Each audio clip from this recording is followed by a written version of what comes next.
Remember, no loud talking. Tyler and Alyssa looked at the guardian, who had always been present at the doorway to the wondrous world that they were privileged enough to enter. They had discussed their mission of finding the book that held magic and tales of a magician. Although they knew that they may need assistance in deciphering words and understanding their meanings, Tyler and Alyssa were excited about learning more about this mysterious world and the enchantments that it held. Do you know where it is? Alyssa whispered to her brother while looking over her shoulder to ensure that she wasn't drawing the attention of the guardian. I don't. But as soon as we find an oracle, I am sure that we will get help.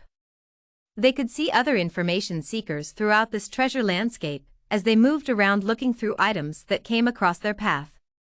In previous visits they had stumbled on tales of adventures about dragons and Vikings. Tales of Olympus were always amongst their favorites. They kept their eyes open this time for signs of the magician, as they sensed that they were in the right area. As they turned the corner, Alyssa nudged Tyler and pointed to an oracle. No one was there, yet they knew that at any moment another information seeker would approach it to get clues as to where their hidden treasure could be found. Quick! Tyler whispered key in the name, and I'll keep a lookout. As Alyssa's hands shook with excitement, she hoped that the oracle would help her through any mistakes that she might enter. It worked! Alyssa exclaimed. SHH, the guardian chastised. Alyssa covered her mouth with her hand, and the guardian turned around.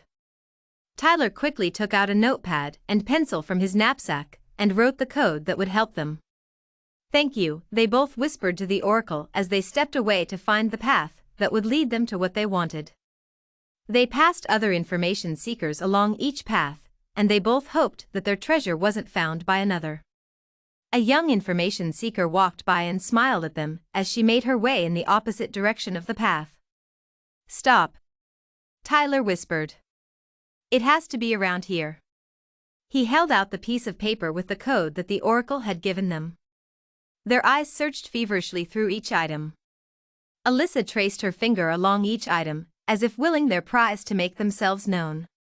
Then, she squinted her eyes and looked at the combination of letters and numbers that were on an item and referenced it back to the code that the oracle had given them. She double-checked and then she felt an overwhelming surge ripple through her as she realized that their treasure was right in front of them. I found it! I found it! Alyssa yelled. Not only was she yelling, but she was clapping her hands and jumping up and down, which gave away their exact location. Tyler grabbed the volume and reached out to grab his sister's hand.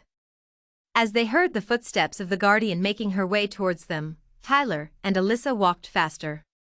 As he led his sister up the path, the guardian stopped right in front of them with her hands on her hips. I swear, I tell you two every week when you come to the library to keep your voices down. This is not a playground. Sorry, Ms. Riley. Alyssa said as she looked at the librarian. I was just excited because we found our treasure, she said as she snatched the Harry Potter book out of her brother's hands. We are going to meet the greatest wizard and all his friends. Our adventure has begun. Alyssa exclaimed as they followed the librarian to the front desk to check out the book. The librarian put her finger to her lips to remind Alyssa to keep her voice down. You're right. I should keep my voice down because we don't want you know who to find out that we have this magical book. Ms. Riley looked at the children with confusion. You know, Tyler said in a hushed voice the name that cannot be spoken. The children continued their incessant chatter as they walked to the front desk to check out their book. Tyler proudly gave her his library card, and they both waited for their prize. You forgot to give back my special key, Ms. Riley. Tyler stated matter of fact. What special key? The librarian asked with a hint of confusion in her tone.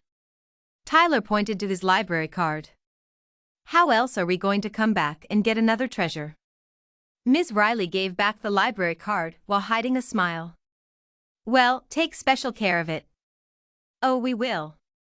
Alyssa exclaimed loudly. Sorry, Ms. Riley, she whispered. We'll see you next week, because we'll need to follow Harry into his next adventure. As they walked towards the front of the library, Alyssa stopped and turned towards her brother. I'll be right back, don't move, she said as she rushed back to the front desk. Did you forget something? You didn't give me a special key. No, you're right, I didn't. I did forget something though. I forgot to say thank you for protecting all of these treasures. It takes a special person to do it. That's why we call you the Guardian. You are the guardian of all of these worlds. So, we know that's why you need for us to keep our voices down. To keep the characters safe. We'll remember next time. But if we don't, thank you for reminding us. She smiled up at Ms. Riley and then turned to meet her brother in the front of the library. Hey! Don't start reading it yet. Alyssa said sternly. Sorry, Ms. Riley, she mouthed as she turned around. As the children left the library, Ms. Riley couldn't help but smile at the children's imagination and love of reading. I love my job. Ms. Riley thought.